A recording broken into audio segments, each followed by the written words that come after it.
तो ये आ गया यहाँ पे, समझ गए। और ये जो डेल एच वेपराइजेशन ये भी बच्चों पॉजिटिव होता है ना। और ये टी जो है वो बॉइलिंग पॉइंट के बराबर होगा, याद रखना। ठीक है, ये जो भी निकाले सिस्टम का भी वही देखो, तो डेल एच वेपराइजेशन भी क्या होगा, पॉजिटिव। समझ रहे, इसलिए बोलते हैं जब कि लिक्विड से गैस पे जा रहे थे एंट्रोपी बढ़ता है। ठीक है, इसके बाद अगर बात करें हम सब्लिमेशन का, सब्लिमेशन का अगर मैं बात करूं तो यहाँ पे हम लिखेंगे entropy change, change of sublimation at constant pressure in temperature increases. और इंक्रीज करते हुए एक पॉइंट आएगा टेम्परेचर का जहां पे सॉलिड डायरेक्ट कन्वर्ट हो जाए किसमें, आपका लिक्विड, सॉरी गैस में। ठीक है, इधर देखो, ए सॉलिड से डायरेक्ट ए गैस पे जा रहे हैं। यहाँ पे जो डेल एच होगा उसको सब्लिमेशन के नाम जानेंगे, ये भी पॉजिटिव होगा। ठीक है, टी जो होगा उसको सब्लिमेशन पॉइंट बोलेंगे। डेल एच सब्लिमेशन क्या हो जाएगा इसका, del H sublimation by T. है ना, ये कंडीशन बच्चों आप ध्यान रखना। ओके, अब देखिए ये क्वेश्चन है जे डबल ई एडवांस टाइप का।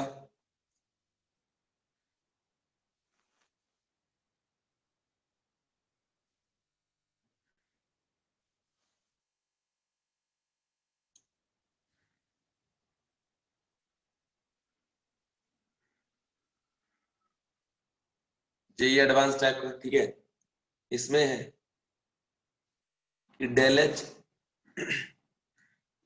Vaporisation of a substance is 400 kilojoule per mole and its normal boiling point is 500 kelvin.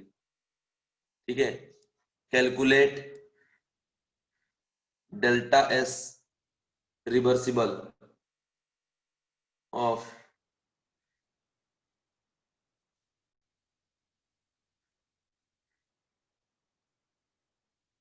Process. तो देखिए डेल एच वेपोराइजेशन सब्सटेंस कितना दिया है, 400 किलो जूल पर मोल है ना। एंड नॉर्मल बॉइलिंग पॉइंट क्या दे रखा है इसका, 500 केल्विन। ठीक है, समझ गए। अब मेरी बात आप देखो, मेरी बात सुनो मेरे प्यारे बच्चों, मेरा थोड़ा धड़कन बढ़ा हुआ है यार। मेरे को मतलब वो कंफर्टेबल फील नहीं कर पा रहा हूँ, मतलब रात से ही टेंशन था, मैं वीडियो आपको अपलोड नहीं कर पाया था इसलिए यार, बहुत बुरा लग रहा है अंदर से मुझे। ठीक है, ये आ गया। तो डेल एस जो है vaporization is equal to del H vaporization by T, 400/500, 4/5। ठीक है, तो देखो यहाँ देखो, डेल एस वेपोराइजेशन जो उसका वैल्यू कितना आ रहा है, 4/5, मतलब क्या आ गया, पॉजिटिव आ गया। ठीक है, मतलब इंट्रोपी क्या हो रहा है, इंक्रीज हो रहा है। अच्छा, इसी क्वेश्चन को अगर, ये क्वेश्चन जेई मेंस और नीट टाइप का हो गया, ठीक ना, ये कोई जेई एडवांस टाइप का नहीं हुआ। अब इसको जेई एडवांस बनाने के लिए क्या करेंगे, बोल दिया फाइंड, और find del S condensation.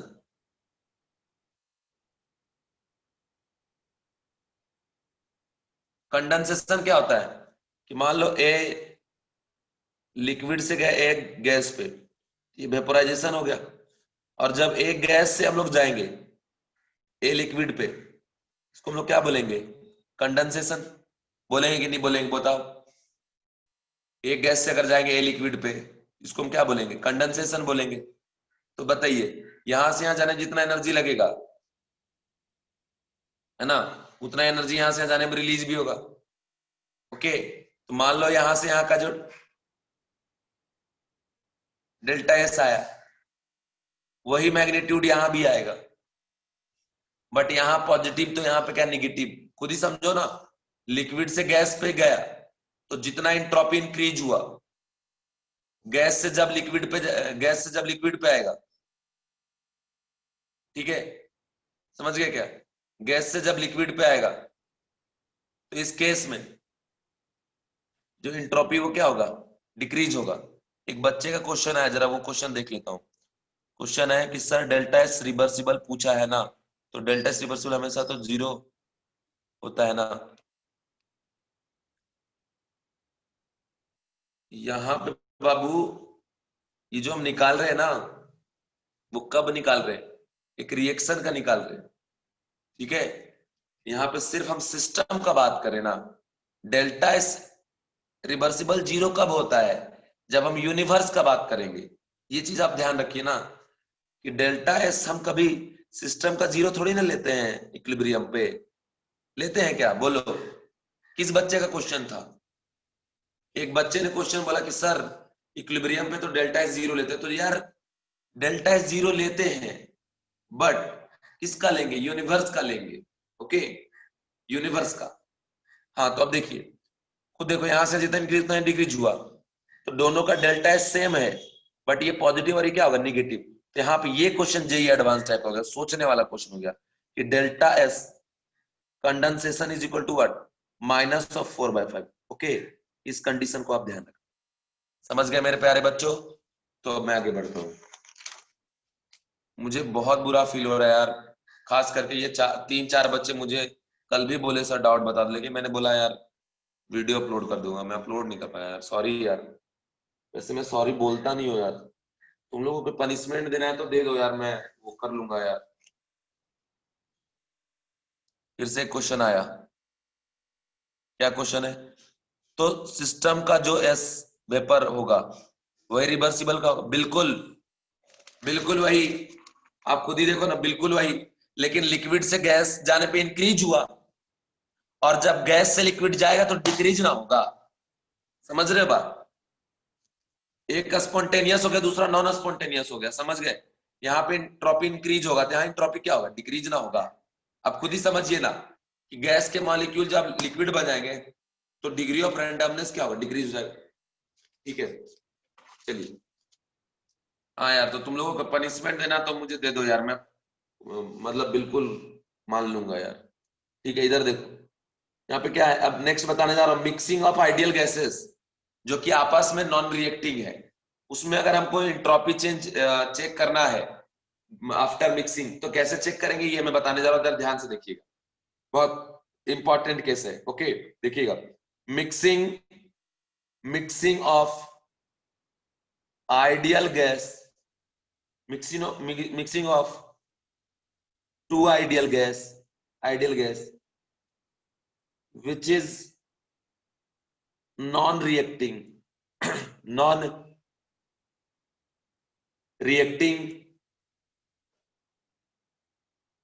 ideal gas, non-reacting ideal gas, ठीक है। अभी देखो,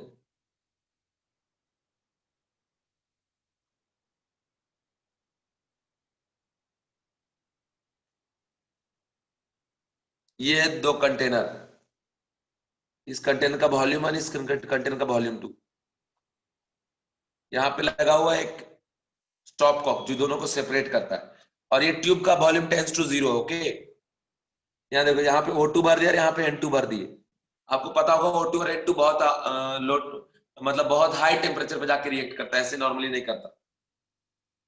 यहाँ पे इसका मोल N1, इसका मोल N2, इसका प्रेशर P, टेम्परेचर T, ठीक है। यहाँ का भी प्रेशर P, टेम्परेचर T, ये कंडीशन है, मतलब equal volume, sorry equal pressure और इक्वल टेम्परेचर। अभी क्या होगा कि जब हम स्टॉप कॉक ओपन कर देंगे, स्टॉप कॉक इज ओपन, इसको हटा दिए, ये दोनों आपस में पूरा क्या हो जाएगा, मिक्स हो जाएगा। पता है ना, ये स्पॉन्टेनियस प्रोसेस है।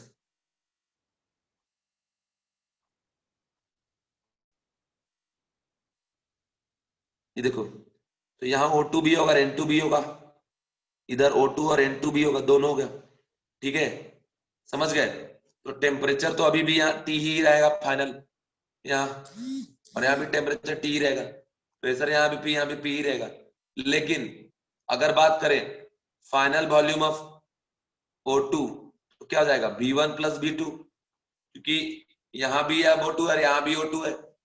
अगर बात करें फाइनल वॉल्यूम ऑफ किसका, N2 का, ये क्या जाएगा आपका, बोलो बोलो क्या जाएगा, ये भी जाएगा V1 प्लस क्या आपका V2। ओके, क्योंकि फाइनल वॉल्यूम ये हो गया इन दोनों का। अब बच्चा, मेरे प्यारे बच्चों, यहां लिखेंगे कि delta S is equal to NCBln T2 by T1 और plus NRln V final by V initial. वो जो फॉर्मूला था इंट्रोपी चेंज का, वो फॉर्मूला में यहां लगा देंगे। अब देखिए ये जो टेम्परेचर है ये तो चेंज नहीं कर रहा है, कांस्टेंट है, तो ये टर्म क्या हो जाएगा, 0।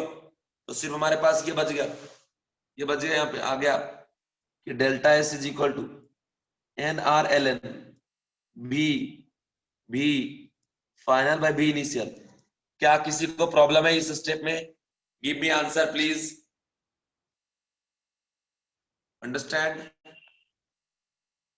आंसर दीजिए प्लीज। ये जो मैंने लिखा delta S NRln V final by V initial, ये कैसे आया, समझ में आ गया?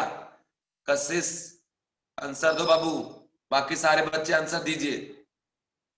मुरुणमयी, सिद्धि, बहुत बढ़िया। ठीक है, अब आगे देखो, यहां हम लिखेंगे, यहां हम लिख देंगे, क्या लिखेंगे कि delta S of O2 is equal to mole of O2 कितना है, मोल ऑफ O2 है N1 Rln V फाइनल कितना हो गया V1 प्लस V2 और V इनिशियल कितना है V1। और उसी तरीके से बच्चों अगर हम लिखेंगे, ठीक है, कि डेल्टा S ऑफ N2, तो यहां लिख देंगे इसके लिए भी कि N2R ln V1 plus V2 by V2। ठीक है, ये चीज हो गया, समझ गए? अब अगर हमें डेल्टा S लिखना है टोटल, डेल्टा S टोटल, तो delta S of O2 plus delta S of क्या आपका N2, ये हम यहां से लिख देंगे। ठीक है, और एक बात मैं आपसे पूछना चाहता हूं, आप पढ़े होंगे ना ये question, PV equal to NRT, तो प्रेशर कांस्टेंट, ये कांस्टेंट, ये कांस्टेंट, तो V is equal to NRT upon क्या आपका P। तो V1 के पोजीशन पे क्या रखेंगे N1 RT अपॉन P। ठीक है, अब V2 पोजीशन पे क्या रखेंगे N2 RT upon P। Okay, अब ऐसा हो सकता है ना कि V1 plus V2 bye V1 क्या हो जाएगा N1 RT बाय P और plus N2 RT by P और divide by N1 RT by P। तो ये RT by P cancel out हो गया, तो क्या आ गया N1 प्लस N2 बाय क्या आपका N1। Okay my dear student, understand? इसके बाद क्या होगा यहाँ पे, इसके बाद हो जाएगा कि मान लो अगर आप निकालते V1 plus V2 bye V2, ये क्या आ जाएगा, give me answer please, N1 RT by P और plus N2 RT by P और divide by N2 RT by P, RT by P, RT by P, RT by P cancel out, N1 plus N2 और upon N2। ये आ गया condition. बोलो बाबू, सब लोग बता दो एक बार प्लीज, आंसर दे दीजिए, आंसर दीजिए। क्लियर है ना, क्लियर है? निहारिका, सुनो बाबू, जितने बच्चे नीट वाले हो, एक बात मैं बता देता हूं कि पहले से क्या टारगेट था आप लोगों का कि 500 प्लस स्कोर करेंगे और डॉक्टर बन जाएंगे। अभी टारगेट जरा बदलो, क्योंकि इस बार का जो पेपर आया है ना NTA का, बहुत इजी पेपर आया है, समझ गए? तो इस बार कट ऑफ जाने की पॉसिबिलिटी है 575 550 प्लस। ठीक है, तो नीट का कट ऑफ 550 प्लस जाने का चांस है, समझ गए? तो इस वजह से आप अब 550 प्लस को टारगेट करो, क्योंकि NTA का क्वेश्चन इजी आता है ना, इसलिए सारे चैप्टर आपके कवर होने चाहिए अच्छे से। और अगर किसी बच्चे को कोई भी टॉपिक में प्रॉब्लम हो, ठीक है, तो आप सैटरडे संडे को हमें कांटेक्ट कर सकते हैं, किसी भी चैप्टर का जो भी आप मुझसे पूछना चाहते हैं। चैप्टर का टॉपिक आप लिख लो, मुझे बता दो सर ये टॉपिक मुझे एक्सप्लेन कर दो, मैं जूम पे इंडिविजुअली या आपका जो भी ग्रुप होगा 2-4 बच्चों का, जो आपका जैसा भी, जो आपके फ्रेंड है ग्रुप में, आप मुझे बोलोगे, जो बोलेगा उसको एक्सप्लेन कर देंगे। जैसे मान लीजिए आपने कहा सर हमें केमिकल बॉन्डिंग में बैक बॉन्डिंग समझना है, केमिकल बॉन्डिंग में हमें डायपोल मोमेंट निकालना सीखना है, हमें पीरियोडिक टेबल का रेडियस कंपैरिजन सीखना है, हमें आयनिक इक्विलिब्रियम का सॉल्युबिलिटी प्रोडक्ट सीखना है, या बफर सॉल्यूशन क्या होता है ये सीखना है, या बफर एक्शन क्या होता है ये सीखना है, तो मुझे आप इन्फॉर्म करिए और अपने टॉपिक को स्ट्रॉन्ग करिए, क्योंकि 550 प्लस स्कोर आप तभी कर पाओगे जब आपको एक एक टॉपिक का नॉलेज होगा। इस बात का आप ध्यान रखो बच्चों। और आपके पास टोटल समय है, समझ लो 6 से 7 महीना जी जान लगा के पढ़ दो, सिलेक्ट हो जाओगे। और जेई वालों भी पूरे एक एक टॉपिक कवर करो बेटा, सब लोग टॉपिक पे काम करिए, छूटना नहीं चाहिए कोई भी। कहां से क्वेश्चन आएगा हमें नहीं पता, लेकिन जो आएगा वो इजी होगा ये पता, ठीक ना। तो क्वेश्चन इजी आ रहा है तो कंपटीशन और बढ़ गया, आपको ज्यादा से ज्यादा स्कोर करना पड़ेगा, ज्यादा से ज्यादा, ठीक है। इस बात का ध्यान रखें सब लोग। हाँ अभी देखो इधर ये बैक पेज ये मैंने दिखा दिया, ठीक है। अब देखो यहां से हम लिख देते हैं इसके पोजीशन पे, delta S of O2 is equal to N1R ln N1 plus N2 by N1, और delta S N2 is equal to N2R ln N1 plus N2 by what N2।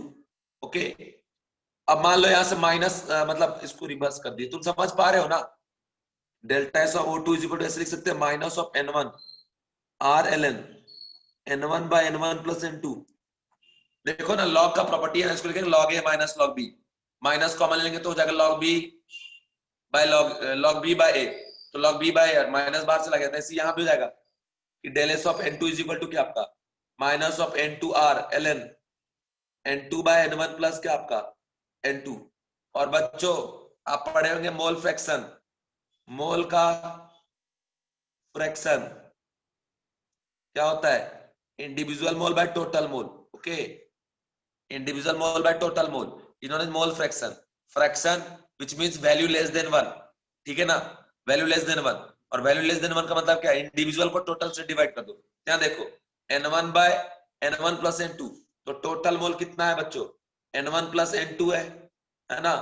अब अगर बात करें मोल फ्रैक्शन 1 का तो क्या हो जाएगा N1 by N1 plus N2, और अगर मोल फ्रैक्शन 2 का N1 by N1 plus sorry N2 by N1 plus N2। तो अब इसको हम लिख सकते हैं यहां से मोल फ्रैक्शन ऐसे लिख सकते हैं कि delta S of O2 is equal to minus of N1R ln x1 and delta S of N2 is equal to minus of N2R ln x2। किसी को दिक्कत कोई प्रॉब्लम नहीं होना चाहिए। इसके बाद बच्चों यहां से लिख दो delta S total is equal to दोनों का sum minus of N1R ln x1 minus of N2R ln x2। मैं आपको बताना चाहता हूं कि अगर और गैस होता और ऐड होता है ना, यहां से माइनस ऑफ R कॉमन ले लो, N1 ln x1 और plus N2 ln x2। Okay, अब एक काम करिए, इसमें डिवाइड कर दीजिए टोटल मोल और मल्टीप्लाई भी कर दिए टोटल मोल, तो कोई फर्क तो पड़ेगा नहीं, ठीक है। तो यहां पे ऐसा हो सकता है कि minus of R N1 by N total ln x1 और plus N2 by N total into ln x2 और इंटू N टोटल। यहां से देखिए N1 बाय N टोटल क्या हो गया, ये मोल फ्रैक्शन 1 ln x1, और ये क्या हो गया मोल फ्रैक्शन 2 ln x2, और ये क्या हो गया N टोटल। तो यहां से एक फॉर्मूला जनरेट हो गया, ठीक है। ये है अभी जनरल, इन जनरल अगर लिखेंगे इन जनरल, ठीक है, तो यहां से लिख देंगे कि delta S is equal to minus of R summation of N I is equal to 1 to n into summation of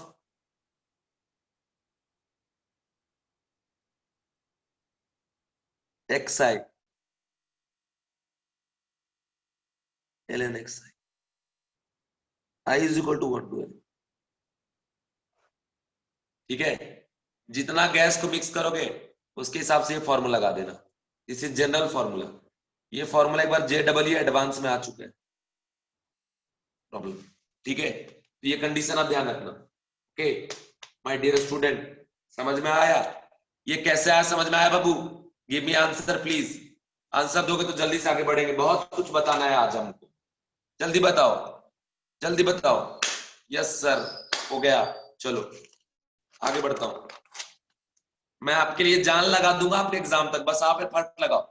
बाकी आपको जो दिक्कत है मुझे बताओ कि सर ये प्रॉब्लम है, तभी तो मैं रिजॉल्व करूंगा। मुझे बताना पड़ेगा। जैसे आप अपने घर में बताते हो ना मम्मी पापा को कि हमको ये प्रॉब्लम, वैसे मुझे आप बताइए। केमिस्ट्री से रिलेटेड अगर कोई भी प्रॉब्लम है मुझे आप इन्फॉर्म करिए, पक्का उसे मैं रिजॉल्व करूंगा। किसी भी कंडीशन पे कोई दिक्कत नहीं जाए। केमिस्ट्री बहुत इजी सब्जेक्ट है, रटने वटने वाला नहीं है, प्यार से समझने वाला सब्जेक्ट है। प्यार से समझिए, कोई दिक्कत नहीं जाएगा। बहुत इंटरेस्टिंग सब्जेक्ट है यार, लेकिन इसको समझना पड़ेगा अच्छे से। अभी एक क्वेश्चन देखो, क्वेश्चन बोला for what value, for what value of X I delta S total for maximum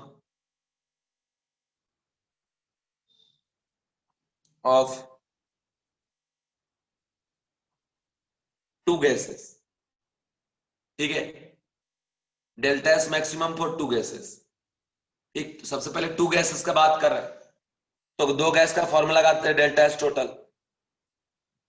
बोल रहा है दो गैस के केस में मैक्सिमम डेल्टा एस का वैल्यू क्या हो सकता है? यहां से minus of N total into R x1 ln x1 और प्लस x2 ln x2। ठीक है बच्चों, आपको पता होगा ना x1 plus x2 is equal to क्या होता है? 1। यहां से x2 इक्वल टू क्या हो जाएगा? 1 minus x1। Summation of all mole fraction equal to क्या होता है? 1 होता है ना। अब यहां लाके पुट कर दे यहां से कि minus of N total into R x1 ln x1 और plus 1 minus x1 into ln 1 minus x1। ठीक है, ये चीज हमने यहां रख दिया। ओके, समझ रहे हो? तो अब बात यह है कि अगर आपको इसका मैक्सिमम वैल्यू चाहिए, मैक्सिमम वैल्यू चाहिए, तो आप मैथमेटिक्स में पढ़े हुए ना मैक्सिमा मिनिमा। ठीक है, तो किसी भी, ये तो डेल्टा एस क्या हो गया आपका? टोटल हो गया। तो मैक्सिमा फॉर मैक्सिमा क्या करते हैं कि dy by D X is equal to 0 करके एक्स का वैल्यू निकालते हैं। तो मैक्सिमा अरे ग्राफ में पढ़े हो ना यार मैथ में, बोलो ना हाँ या ना। मैथमेटिक्स में पढ़े हो ना मैक्सिमा मिनिमा निकालना, कैसे निकालते हैं मैक्सिमा? ऐसे ग्राफ रहता है तो हम डिफरेंशिएट करते हैं, और डिफरेंशिएट करने के बाद इक्वेट करके 0 निकालते हैं। जो पॉइंट आता है वही मैक्सिमा पॉइंट होता है। तो यहां भी वैसे ही करेंगे कि D of delta S total by D X, है ना, इज इक्वल टू क्या कर देंगे? 0। ठीक ना? तो अब हम D of delta S total by D X करते हैं। देखिएगा जरा ध्यान से, ध्यान से देखिएगा। अब dx इक्वेशन बाय dx1 बस लेंगे, यहां लिख देंगे कि D of delta S R by dx1 is equal to, ठीक है, अगर हम कर रहे हैं कि d minus of N total R into ln x1 into x1 plus 1 minus x1 ln 1 minus X, ठीक है, बाय dx1। इसको डिफ्रेंशिएट अगर करेंगे, ये तो कांस्टेंट है, इसको बाहर कर दो, ठीक है, इसको हमने बाहर कर दिया, समझ गए। अब कंडीशन ये है कि इसको डिफ्रेंशिएट करने से पहले एक बात आप समझ ले। कंडीशन कंडीशन ये है, ये जो यहाँ x1 है ना, इस x1 को भी हम हटाने का भी काम करेंगे। अब इसको कैसे हटाएंगे, इसको हटाने का भी तरीका हमारे पास है, ठीक है। यस, बहुत बढ़िया, x1 का वैल्यू आ जाएगा 1/2, बहुत बढ़िया बहुत बढ़िया, ठीक है। तो इस x1 को भी हम हटाने का काम करेंगे। और एक बात आप समझ लीजिए, ये जो x1 का वैल्यू होगा, ठीक है, और ये 1 माइनस x1 का वैल्यू होगा, ये भी हमारे पास एक फिक्स कंडीशन के तौर पे, मतलब u इंटू भी का रूल यहां पे लगाएंगे। तो x1 को छोड़ो, ln x का डिफरेंशिएशन क्या हो जाएगा, x1/x1। आप समझ पा रहे हो ना क्या कर रहा हूं।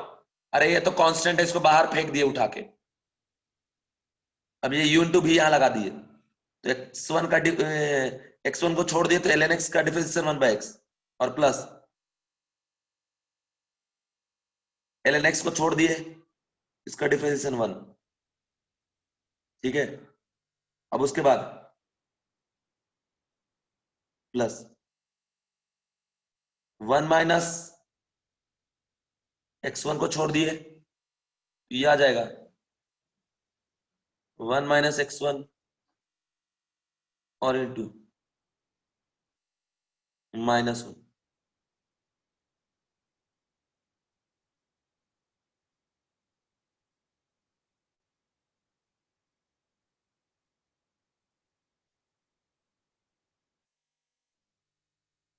इज इक्वल टू 0, ठीक है,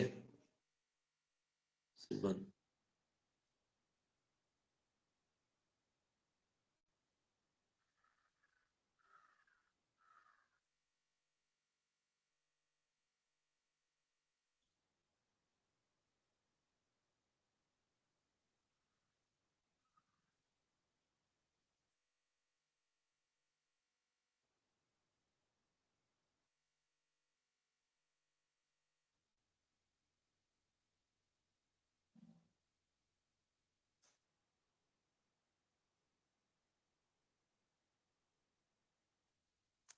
इसको इधर भेज देंगे, 0 में डिवाइड हो जाएगा, खत्म हो जाएगा वो उधर।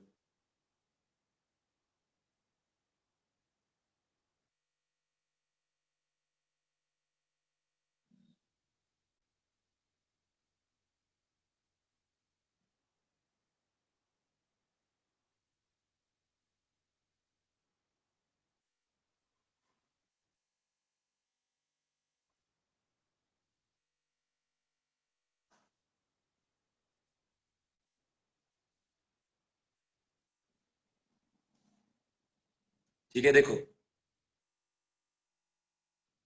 अब ये जो वैल्यू है log x/1 minus x equal to 0, अब खुद ही समझिए ये log 1 का वैल्यू क्या होता है, 0। इसका मतलब ये जो पूरा वैल्यू किसके बराबर होगा, 1। x/1 minus x equal to क्या आपका 1। अब यहां से कर दें x equal to 1 minus x, तो 2x इज इक्वल टू 1, तो x इक्वल टू क्या आ गया 1/2, ऐसे निकालें, समझे। पूरा कंडीशन है ये, पूरी बात बता दिया मैंने आप। देखिए इसमें डिफरेंशिएशन में कंफ्यूज ना हो यार। देखो यहाँ पे क्या किए, ये तो कांस्टेंट था, इसको बाहर फेंक दिए हमने, x को छोड़े तो ln x का डिफरेंशिएशन क्या हो गया 1/x, फिर इसको छोड़े तो इसका डिफरेंस हो गया 1। अरे देखो 1 माइनस एक्स को छोड़े तो यहाँ तो फिर से हमको चेन रूल लगाना पड़ेगा कि ln 1/x1 को डिफरेंशिएट किया 1/x1 से, तो 1/x1 आ गया, और इंटू फिर 1 माइनस x1 को डिफरेंशिएट अगर करेंगे x1 से तो -1 आ जाएगा ना, कि माइनस एक्स का डिफरेंस -1, और फिर वहां भी इस तरह से -1 -1 कैंसिल हो, पूरे तरह सॉल्व किए तो आ गया बच्चों x का वैल्यू 1/2। तो आपको मैक्सिमम वैल्यू तब मिलेगा जब x1 का वैल्यू क्या होगा 1/2, तो ऑटोमेटिक x2 भी क्या हो जाएगा 1/2। जब दोनों मोल फ्रैक्शन 1/2 रहेगा और दो गैस को मिक्स करेंगे, उस टाइम का एंट्रोपी चेंज जो टोटल होगा सो ही मैक्सिमम होगा बच्चों। This is very important concept. Okay, जो मैंने आपको बताया, उम्मीद करता हूं आपको ये समझ में आया होगा और आप अच्छे से समझ पाए होंगे। ठीक है, अब मैं आगे बढ़ता हूं, जरा ध्यान से देखिए, आगे बढ़ता हूं। देखो, हम बात करने जा रहे हैं कंपैरिजन ऑफ एंट्रोपीज। जहां पे कंपैरिजन लगेगा, दिमाग लगेगा थोड़ा, ठीक है।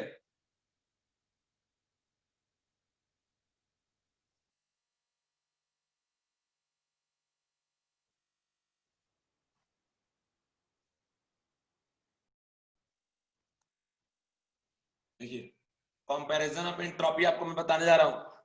तुम देखो कैसे कंपेयर करेंगे हम लोग, ध्यान से सुनिएगा, ठीक है। सबसे पहले हम बात करने जा रहे हैं हीटिंग एंड कूलिंग।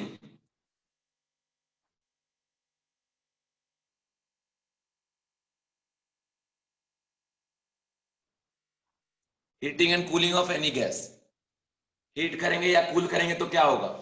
सबसे पहली बात कि अगर आप हीट और कूल करिएगा तो टेम्परेचर क्या होगा आपका चेंज। टेम्परेचर तो चेंज होगा कंफर्म। ओके, अब अगर टेम्परेचर चेंज हो रहा है, इसमें दो बात है। अगर हम हीटिंग का बात करें तो T2 ग्रेटर देन क्या आपका T1, ठीक है। अब इसमें मान लो हम लगा दिए कंसेप्ट डेल्टा एस वाला, डेल्टा एस का कंसेप्ट लगा दिए। जो नॉर्मल कंडीशन है, जो फॉर्मूला है डेल्टा एस का। ओके, अब अगर मान लीजिए हम डेल्टा एस लगा रहे हैं, यहाँ पे लगा दें मान लीजिए MS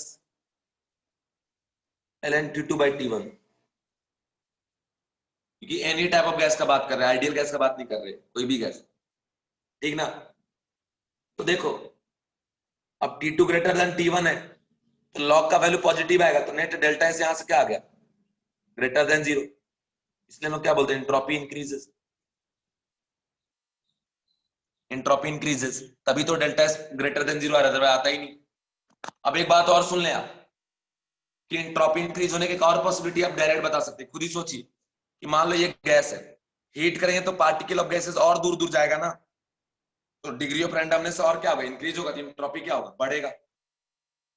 ये फॉर्मूला किधर से आया, Q इक्वल टू जो MS dt होता है ना, DQ इक्वल टू,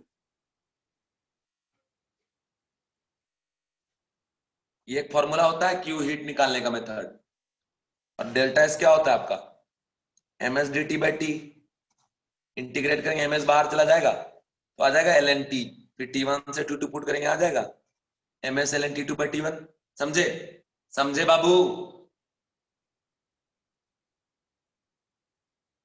हाँ, दूसरा देखो, अगर आप कूलिंग कर रहे हैं तो T2 लेस देन क्या होगा T1। सेम फॉर्मूला आप लगा देंगे, delta S is equal to MS ln T2/T1।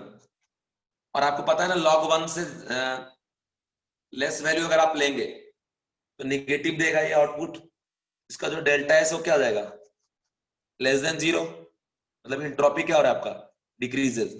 सीधी बात है, कूल करिएगा तो कॉम्प्लेक्सिटी बढ़ेगा, पार्टिकल पास पास आएंगे, उसके वजह से एंट्रोपी तो डिक्रीज होगा, कंफर्म है।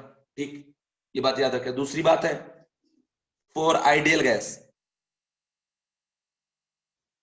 For ideal gas delta S का फॉर्मूला होता है NCB ln T2/T1 और प्लस NR ln V2/V1। ठीक है, समझ गए, ये कंडीशन है। अब अगर मैं बात करूं फॉर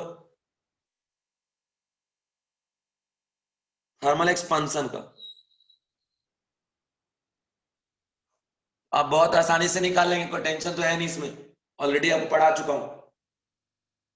अगर आइसोथर्मल एक्सपांशन है तो टेम्परेचर कांस्टेंट, ये वाला टर्म क्या हो जाएगा 0, और एक्सपांशन V2 ग्रेटर देन क्या होता है आपका V1। अगर यहाँ पुट कर देंगे आप, ये वाला टर्म 0 हो गया, यहाँ V2 ग्रेटर देन V1, तो ये वाला पॉजिटिव देगा, तो नेट डेल्टा एस क्या हो जाएगा आपका ग्रेटर देन 0। अब क्या लिखेंगे, एंट्रोपी इंक्रीजेस। बट अगर बात करें आप आइसोथर्मल कॉम्प्रेशन का, तो आइसोथर्मल कॉम्प्रेशन में क्या हो जाएगा V2 लेस देन V1, तो फिर से इसी मास्टर की फॉर्मूले का यूज करेंगे, ये वाला टर्म 0, और यहाँ पे अगर आप पुट कर देंगे V2 बाई V1, तो ये वाला वैल्यू देगा V2 by V1 less than 1, और ln लगाओ इसलिए वो निगेटिव देगा, तो नेट वैल्यू क्या हो गया इसका, डेल्टा एस का वैल्यू क्या हो जाएगा लेस देन 0, मतलब एंट्रोपी डिक्रीजेस। ठीक है, तो ये कंडीशन याद रखिएगा, जो भी फेज वहां मेंशन करेगा जिस तरीके से, उस तरीके से ये फॉर्मूला लगा के निकाल लेना transfer entropy change. Third point है बच्चों, मान लो अगर फेज चेंज हो रहा है, तो बहुत बार मैं आपको पढ़ा चुका हूं फ्यूजन में क्या होता है, 10 बार मैं लिख चुका हूं उसको, सॉलिड से लिक्विड। वेपोराइजेशन में क्या होता है, लिक्विड से गैस। सब्लिमेशन में क्या होता है, सॉलिड से डायरेक्ट गैस। तो अब देखो ना, खुद ही आप देखिए, अरे यार,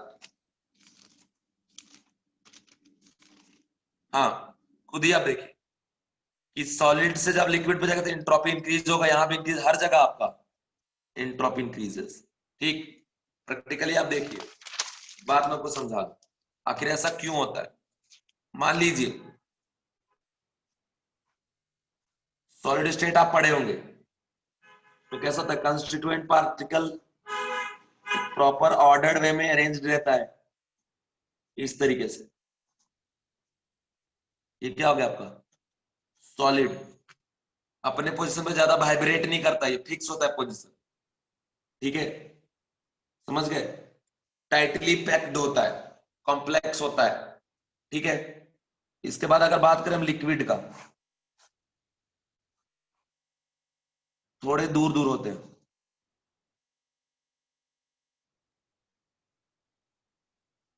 ठीक है, ये लिक्विड है, और अगर मान लो मैं बात करूं गैस का,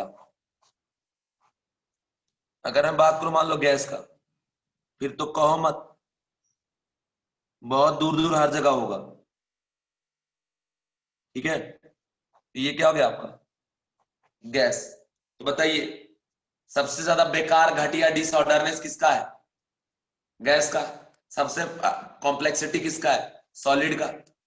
ठीक है, इसीलिए डिसऑर्डरनेस ज्यादा, तो एंट्रोपी भी क्या आपका ज्यादा, इसलिए हम लिखते हैं ये नॉर्मल एंट्रोपी किसका, गैस का सबसे ज्यादा, फिर लिक्विड, और फिर सॉलिड। ठीक है ना बच्चों, समझ में आ गया, समझ में आया मेरे बच्चों, मेरे नादान परिंदो, समझ में आया, give me answer please, yes और नो। ठीक है, समझ में आया कि नहीं, आंसर दो जल्दी से। ठीक है, चलिए इसके बाद की कंडीशन बताने जा रहे हैं। फोर्थ है, फोर केमिकल रिएक्शन। बच्चों ध्यान से समझते जाना, यहां देखें, रिएक्टेंट से जाएगा प्रोडक्ट पे, रिएक्टेंट से जाएगा प्रोडक्ट पे केमिकल रिएक्शन में। जब भी आपको निकालना है किसी रिएक्शन का डेल्टा एस आर, सीधा याद रखना, आप क्या करते हैं, यहां से गए यहां पे तो हम क्या बोलते हैं फाइनल माइनस इनिशियल, यहां से गए क्या बोलते हैं फाइनल माइनस इनिशियल। तो यहां भी रिएक्टेंट से कहां जा रहे हैं बच्चों, प्रोडक्ट पे, तो क्या करेंगे, molar entropy of product minus molar entropy of reactant. अब अगर एक से ज्यादा प्रोडक्ट है तो summation of I equal to 1 to n। ठीक है, यहां भी summation of I equal to 1 to n, और यहाँ पे आई लगा दो, यहाँ आई लगा दो। ठीक है, जितने भी प्रोडक्ट है उन सभी का एंट्रोपी का सम और रिएक्टेंट की एंट्रोपी का सम, इनके बीच का डिफरेंस निकाल दो, डेल्टा एस आर हो जाएगा। ठीक है, किसी रिएक्शन का, यहाँ कोई बहुत बड़ा बात नहीं है। अरे बाबू तुम लोग समझो कि यार यहां से अगर क्या ये फाइनल या इनिशियल, तो ये प्रोडक्ट हुआ ये रिएक्टेंट हुआ, तो वही चीज तो कर रहे हैं ना भाई, है ना। तो ये कंडीशन यहाँ पे हो गया। अब एक बात समझ लीजिए, यहाँ पे हम एंट्रोपी का चेंज निकाल रहे, सॉलिड से सॉलिड पे जाना संभव नहीं होता, ठीक है। लिक्विड से लिक्विड में जा रहा है, बहुत ज्यादा इंट्रोपी का चेंज नहीं होता। मेजरली जो इंट्रोपी का चेंज होता है वो बिटवीन किस में होता है, गैसेस में। तो मेनली हम लोग मेजर कहां पे जाके करेंगे, गैस पे जाके करेंगे, ओके। ये कंडीशन आप ध्यान रखिएगा, इसमें लिखिएगा major entropy change due to gases, major entropy change due to gases, okay.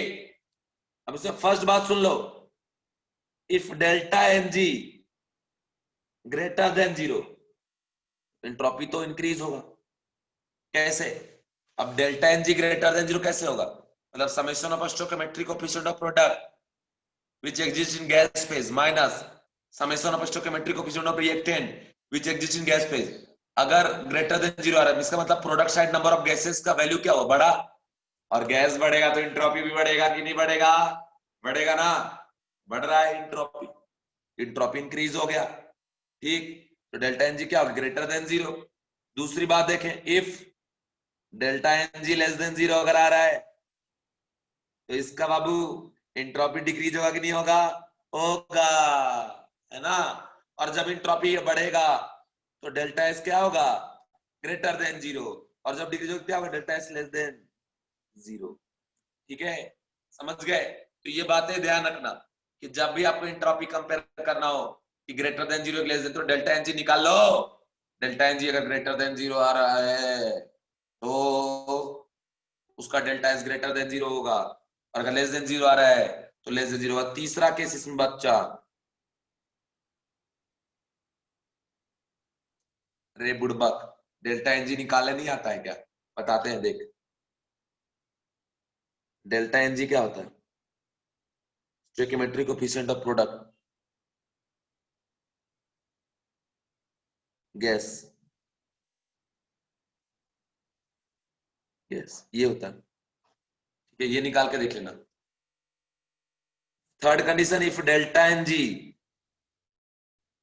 Is equal to zero, तो क्या होगा, सुनो, डेल्टा एनजी जीरो है ना, तो delta S R not equal to zero, कुछ ना कुछ वैल्यू होगा, हमें नहीं पता क्या, निकालना पड़ेगा, ओके। ये बात आप ध्यान रखना, समझे। ऐसा मत बोल देना कि सर ने बोला delta H greater than zero तो आप delta S greater than zero, less than zero तो लेस देन जीरो, बोले इक्वल टू जीरो तो जीरो, जीरो नहीं भाई, जीरो नहीं। गैस के साथ साथ कोई और फैक्टर भी वहां डिपेंड करेगा, वॉल्यूम वगैरह, ओके, ध्यान रखना। अब यहाँ पे कुछ क्वेश्चन देते हैं एग्जांपल, जैसे यहाँ देखो H2 plus Cl2 gas converted into HCl gas, इसका डेल्टा एनजी निकालो, 2 माइनस 1 प्लस 1 कितना होगा, zero.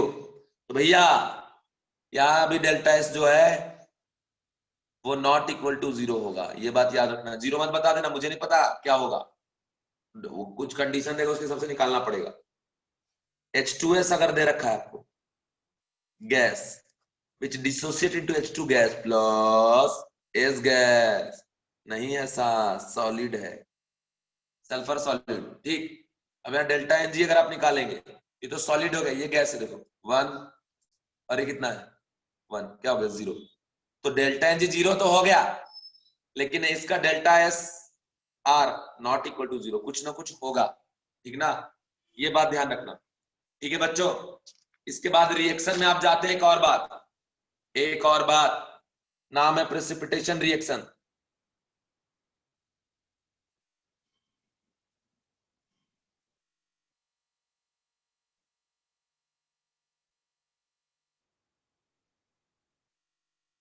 Precipitation reaction, okay, precipitation reaction लिख लो।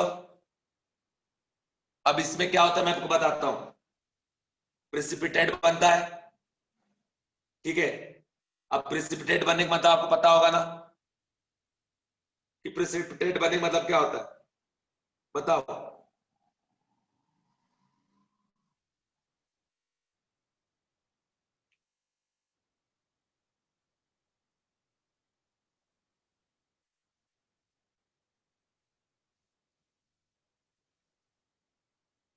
बताओ जरा क्या होता है,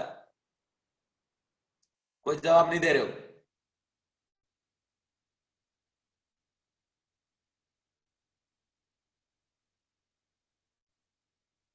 कोई जवाब नहीं दे रहा प्रेसिपिटेशन में क्या होता है? Give me answer please.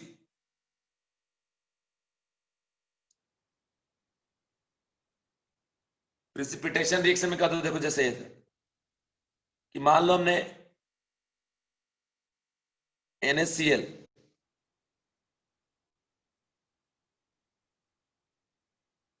ये दोनों एक्वस फॉर्म में है। एक्वस फॉर्म का मतलब क्या कि AgNO3 जो हमने लिया है वो जाके सॉल्यूशन में डिसॉल्व हो गया है, ये भी डिसॉल्व हो गया, सॉल्यूशन बना हुआ कायदे से हर पॉइंट में डिसॉल्व सिचुएशन पे, मतलब कंटेनर में NaCl डिसॉल्व कर दिया तो घुमा हुआ है, AgNO3 भी मिक्स इसलिए एक्वस एक्वस वर्ड लगा हुआ है। ओके, अब अगर ये दोनों आपस में रिएक्ट करते तो बनता है किसका? AgCl का PPT, ये तो पढ़े होंगे आप, और प्लस NaNO3।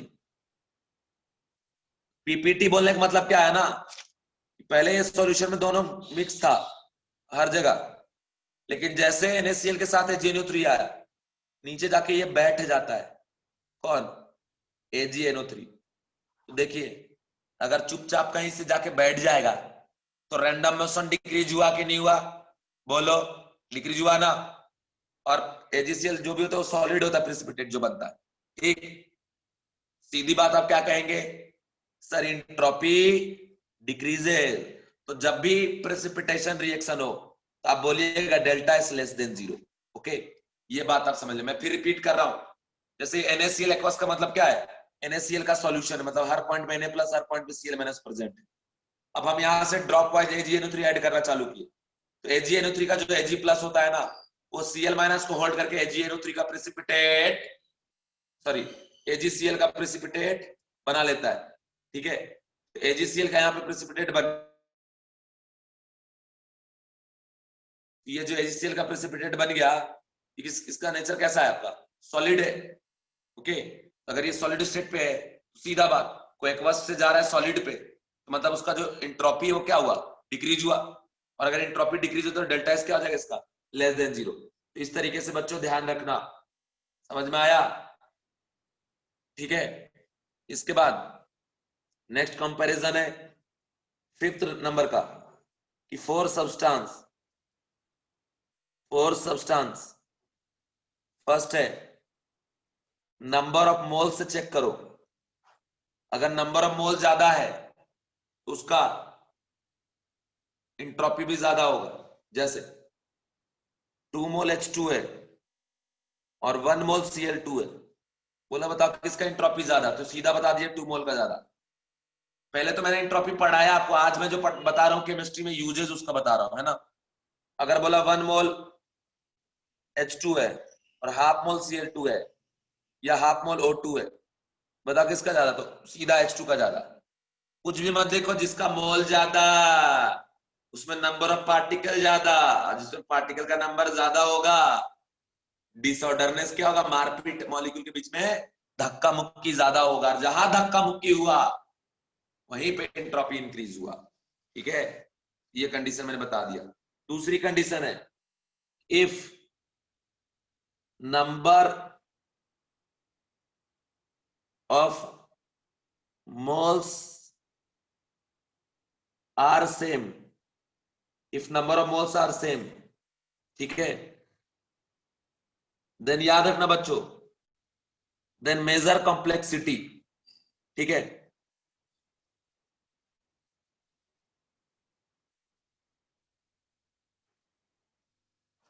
कॉम्प्लेक्सिटी, कॉम्प्लेक्सिटी बोलने का मतलब है मेजर करो आप एटॉमिसिटी, जिसका एटॉमिसिटी ज्यादा होगा उसका ही इंट्रोपी ज्यादा होगा। जैसे मान लो हमने O3 लिया और O2 लिया, मान लो हमने NO लिया और NO2 लिया, मान लो हमने CO लिया और CO2 लिया, मान लो हमने SO2 गैस लिया और SO3 लिया, ये दोनों का मोल सेम है, ठीक ना। तो देखो इसका एटॉमिसिटी 3 है, इसका एटॉमिसिटी 2। एटॉमिसिटी क्या होता है? Number of atom present in one molecule is known as what? Atomicity. इसके पैर के पास जो नंबर है ना, ओ का पैर है, समझ लो यहाँ पे, यहाँ 3 मतलब 3 ऑक्सीजन, यहाँ पे 2 ऑक्सीजन, यहाँ पे देखो इसका एटॉमिसिटी भी 2, 1 नाइट्रोजन 1 ऑक्सीजन, इसका एटॉमिसिटी 2 और 1 क्या आपका 3, यहाँ पे एटॉमिसिटी 2, यहाँ एटॉमिसिटी 3, यहाँ एटॉमिसिटी 3, यहाँ एटॉमिसिटी 4। तो देखो मेरे प्यारे बच्चों, इन दोनों में एटॉमिसिटी किसका ज्यादा है, O3 का, एंट्रोपी ज्यादा O3 का होगा। इन दोनों में ज्यादा किसका है, NO2 का ज्यादा होगा।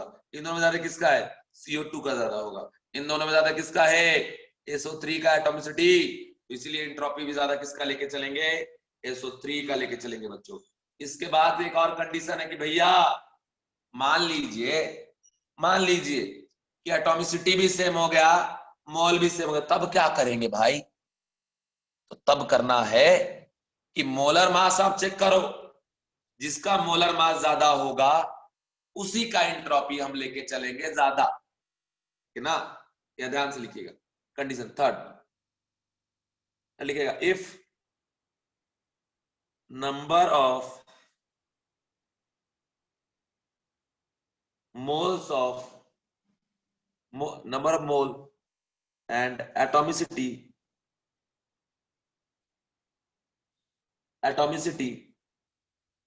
are same, then go for molar mass, ठीक है ना, गो फॉर मोलर मास। और उसके बाद लिखिएगा higher is the molar mass,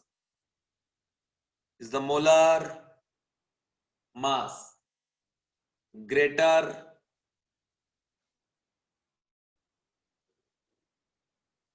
is the entropy, okay. ये चीज है। अब देखो यहां पे मैं पूछता हूं आपसे, first H2O2Cl2, second H2Cl2HCl, third O2N2NO। देखो जरा, क्या देखो, अगर इनमें कंपेयर करना है इंट्रोपी,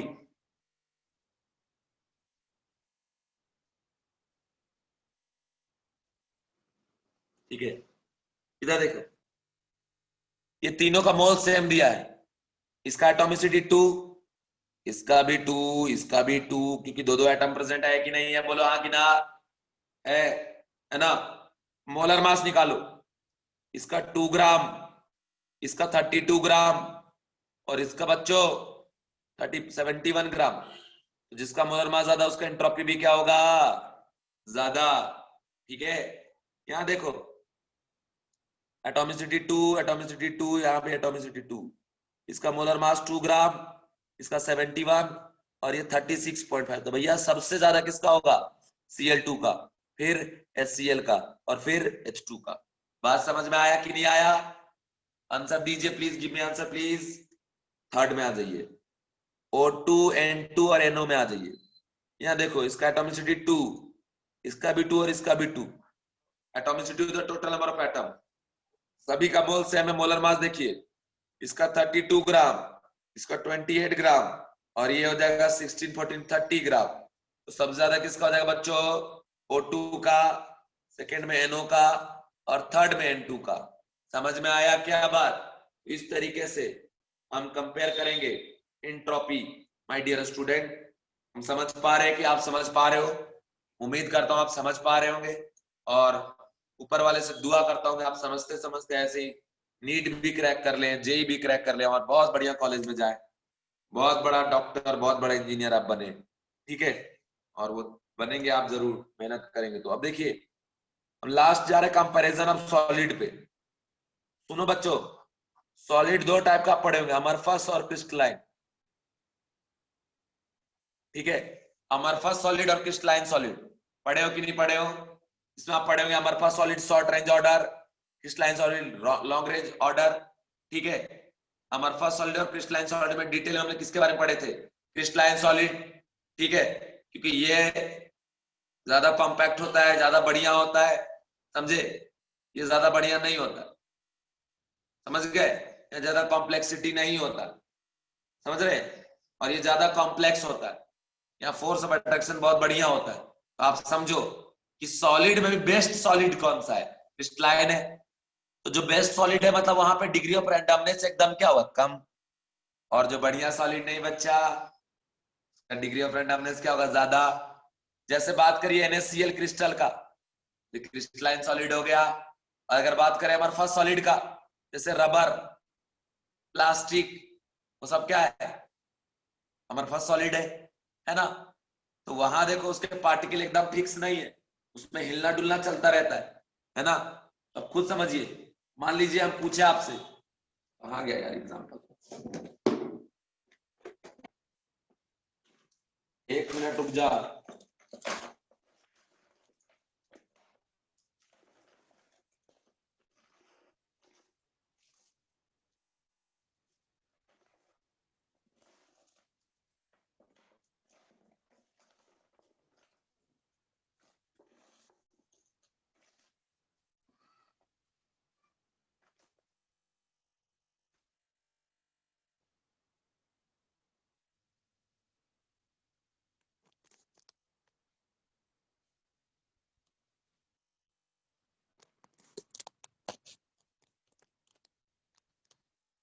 देखिए सॉलिड में अगर मैं बात करूं, सॉलिड में अगर मैं बात करूं, सॉलिड कितने टाइप से हम मेनली डिवाइड करते हैं, अमरफा सॉलिड और क्रिस्टलाइन सॉलिड।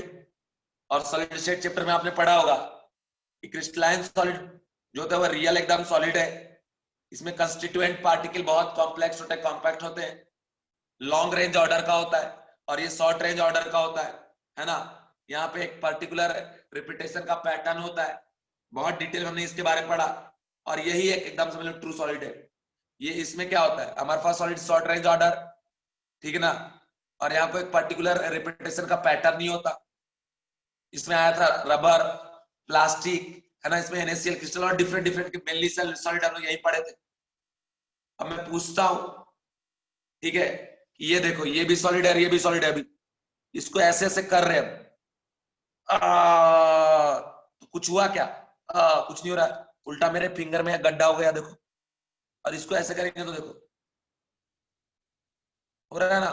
मतलब इसके पार्टिकल अपने पोजीशन को चेंज कर रहे हैं, लेकिन यहाँ पे नहीं चेंज कर रहा है। तो बताओ रैंडमनेस ज्यादा कहाँ पे, रिफिल में, है ना। तो रैंडमनेस यहाँ ज्यादा है, और जब रैंडमनेस ज्यादा होगा तो उसका एंट्रोपी भी क्या होगा बच्चों, ज्यादा। ठीक है, तो याद रखना, entropy of amorphous solid greater than entropy of what, crystalline solid. ठीक है, ये कंडीशन, इस कंडीशन का ध्यान रखिएगा, हमेशा ध्यान रखना। सोते जागते, रोते गाते, खाते पीते। ओके, आगे कंडीशन जाइए। अगर बात करें कार्बन ग्रेफाइट का और कार्बन डायमंड का, ठीक है, इन दोनों में डायमंड तो क्रिस्टलाइन सॉलिड है ना। अभी कार्बन ग्रेफाइट और डायमंड में किसका एंट्रोपी ज्यादा होगा, तो कार्बन ग्रेफाइट का, क्योंकि आपको पता होगा ग्रेफाइट का स्ट्रक्चर आप पढ़ रखे होंगे, है ना। और डायमंड का स्ट्रक्चर, डायमंड होता है कैसा, 3 dimensional gain covalent molecular structure, ठीक है, जो रिपीट होगा कब टू इन्फिनिटी जाता है, डायरेक्टली कोवलेंटली बॉन्डेड ऐसे रहता है, ठीक है। और according to solid state point of view से आप इसका स्ट्रक्चर पढ़े तो कैसा दिया रहता है कि बाबू solid state point of view से डायमंड का स्ट्रक्चर क्या है कि FCC लैटिस में कॉर्नर पे और फेस के सेंटर पे कौन जाएगा, कार्बन जाएगा, और 50% अल्टरनेट टेट्राहेड्रल वॉइड पे भी कौन जाएगा, कार्बन ही जाता है, ठीक है। डायमंड का स्ट्रक्चर आपने पढ़ा है, सॉलिड में क्रिस्टलाइन सॉलिड को फॉलो करता है। According to chemical bonding point of view से स्ट्रक्चर ये है, बट अकॉर्डिंग टू अगर आप solid state point of view से जाते हैं तो वहां पे स्ट्रक्चर आपने क्या पढ़ा, ये है भैया एक आपका, ठीक है, सॉलिड FCC हर पॉइंट पे कार्बन, कार्बन प्रेजेंट है कॉर्नर पे और फेस के सेंटर पे। और आप पढ़ेंगे टेट्राहेड्रल बॉन्ड, ठीक है, टेट्राहेड्रल बॉन्ड होता है 2 टाइम्स Z, इसका Z का वैल्यू क्या है 4 है, 1/8 × 8 और +1/2 × 6, 4 है, तो टेट्राएडल्फाइड क्या होता है 8। हर बॉडी डायगोनल पे 2 टेट्राएडल्फाइड एग्जिस्ट करता है, ठीक है, हर एक बॉडी डायगोनल पे, हर एक बॉडी डायगोनल पे, यहाँ भी 2 यहाँ भी 2, टोटल इसमें 8 होता है। 8 में से 4 50% टेट्राएडल्फाइड ऑक्यूपाइड बाय कार्बन एटम, और वो भी अल्टरनेट वाला, ठीक ना। तो ये कंडीशन है, इस बात का ध्यान रखिएगा। अब खुद ही समझो कि टेट्राएडल्फाइड कैसे बनता है, 4 टचिंग स्फीयर से। तो मान लो 4 कार्बन से मिलकर टेट्राएडल्फाइड बना होगा, और टेट्राएडल्फाइड के सेंटर पे भी जो कौन जा रहा है कार्बन, तो ऐसे तो कनेक्टेड हो गए एक दूसरे से। फिर से देखो टेट्राहेड्रॉन तो बना रहा है, जैसा कि यहाँ पे स्ट्रक्चर है, समझ में आया। और इसका देखो, इसका जो ऑर्डर है प्रॉपर एक बहुत बढ़िया तरीके से, समझ गए। लेकिन यही आप ग्रेफाइट का स्ट्रक्चर का बात करें, एक लेयर के ऊपर दूसरा लेयर होता है, तीसरा लेयर होता है, स्लीप करता है एक दूसरे के ऊपर, स्लिपरी रहता है, वंडरवाल फोर्स ऑफ अट्रैक्शन रहता है बिटवीन 2 लेयर, ठीक है। लेकिन यहाँ पे डायरेक्ट रियल फोर्स है एकदम, है ना, मजबूत फोर्स है। इसलिए इंट्रोपी चेंज किसका ज्यादा होगा, ग्रेफाइट का, comparable to carbon diamond. Understand? Give me answer please, give me answer please.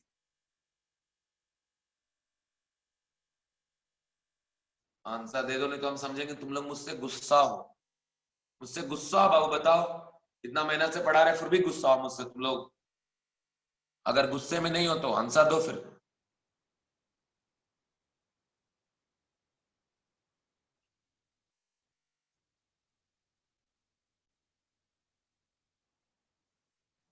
ठीक है,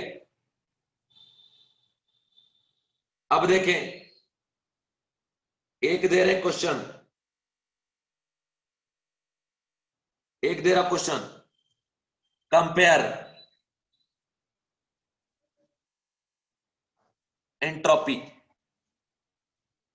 कंपेयर एंट्रोपी। पहला है Fe 300 kelvin and Fe 400 kelvin. Second है H2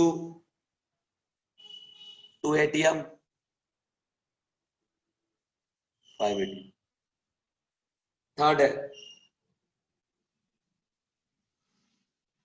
NO2 गैस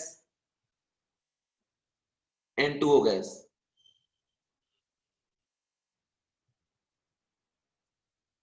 फोर है oxygen gas 2 ATM 300 kelvin and oxygen gas 1 ATM 400 kelvin.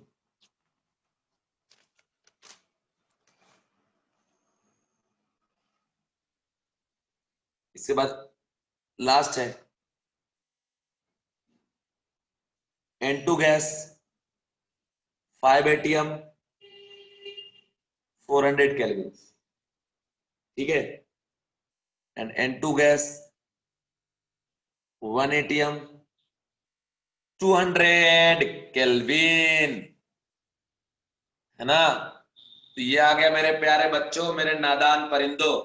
इस question को try करना और एंट्रोपी चेंज लिखना। जहां मोल मेंशन नहीं है तो समझना मोल का नंबर क्या होगा, सेम होगा। बात समझ में आया क्या कि नहीं आया, ये कंडीशन आप ध्यान रखना। इसके बाद हम लोग बात करने जा रहे हैं physical significance of entropy. Heading में लिखिएगा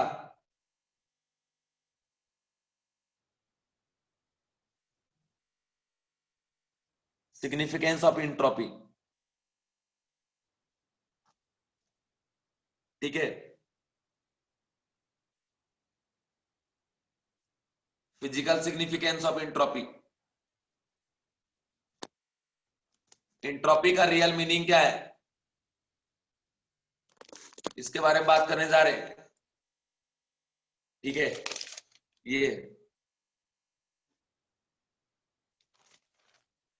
अब देखिए, सबसे पहले हम बात करेंगे, सबसे पहले हम बात करेंगे isothermal,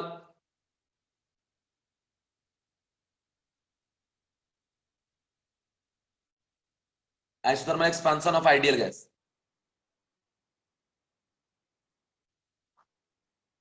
isothermal expansion of ideal gas, okay. तो यहां पे कंडीशन आप देख लें, कि डेल्टा एस क्या होता है, NCB LN T2 by T1 और plus NR ln B2 by B1। ठीक है, ये कर दिए। अब ये वाला टर्म इसका जीरो हो जाएगा, यहां से डेल्टा एस क्या आ जाएगा, NR ln B2 by B1। अब समझ लीजिए एक्सपांशन वाला केस तो बता ही चुके हम आपको कि B2 ग्रेटर देन B1 होता है, तो उस टाइम डेल्टा एस क्या होगा, ग्रेटर देन जीरो, मतलब एंट्रोपी इंक्रीज हो रहा है। ठीक है, और दूसरा अगर इसके बारे में अगर हम कुछ लिखना चाहे तो क्या लिखेंगे, जैसे वॉल्यूम बढ़ रहा है, प्रैक्टिकली अगर आप फिजिकल सिग्निफिकेंस समझिए, पहले वॉल्यूम ये था, बाद में वॉल्यूम ये हो गया। इतने वॉल्यूम में अगर कोई गैस है, इतना ही मोशन मिल रहा है करने की जगह उसको, लेकिन अगर वॉल्यूम बढ़ेगा तो उसके पास रैंडम मोशन करने का जो स्पेस है वो इंक्रीज होगा, उसका इंट्रोपी क्या होगा, बढ़ेगा। मतलब कुल मिला के आप क्या बोल सकते हैं कि रैंडमनेस और डिसऑर्डरनेस इंक्रीजेस। ओके, रैंडमनेस और डिसऑर्डरनेस इंक्रीजेस। तो ये बात आप ध्यान रखें, मेनली ये समझाना था, जो बार बार बता दिया हूं, दिमाग में एकदम फिट कर लो। दूसरी बात है, अगर आप वेपोराइजेशन का बात करें, वेपोराइजेशन का लिक्विड से जा रहा है गैस पे, तो यहां भी एस इंक्रीज ही हो रहा है। तो यहां पे कैसे इंक्रीज हुआ, यहां पे गैस बनने के कारण वो पार्टिकल मूवमेंट बढ़ रहा है इस वजह से। ठीक है, तो ये बात आप ध्यान रखना, पूरी बात मैंने आपको समझा दिया। ठीक है, इसके बाद एक पॉइंट यहां लिखिएगा, randomness oblique disorderness, randomness oblique disorderness, इसमें लिखिएगा in the both, in the both above example,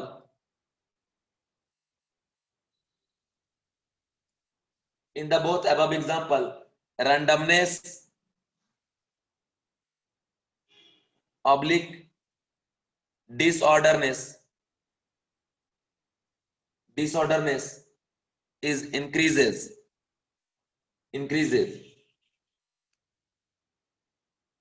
and entropy is also increases,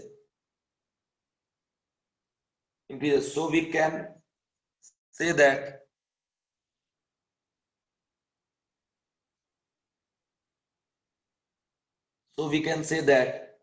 entropy is degree of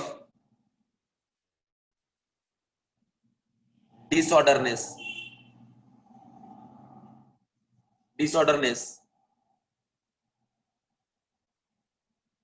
of system. ठीक है, तो ये कंडीशन है, इस कंडीशन के हिसाब से अपन सारी बातें समझा दिया और आप भी समझ गए। ठीक है बच्चों, तो यहाँ पे second law of thermodynamic finish होता है। अब अपन जा रहे हैं थर्ड लॉ ऑफ थर्मोडायनेमिक पे। ठीक है, और थर्ड लॉ ऑफ थर्मोडायनेमिक को जरा ध्यान से समझे। ठीक है, अब हम बात करने जा रहे हैं थर्ड लॉ ऑफ थर्मोडायनेमिक पे, लिखिएगा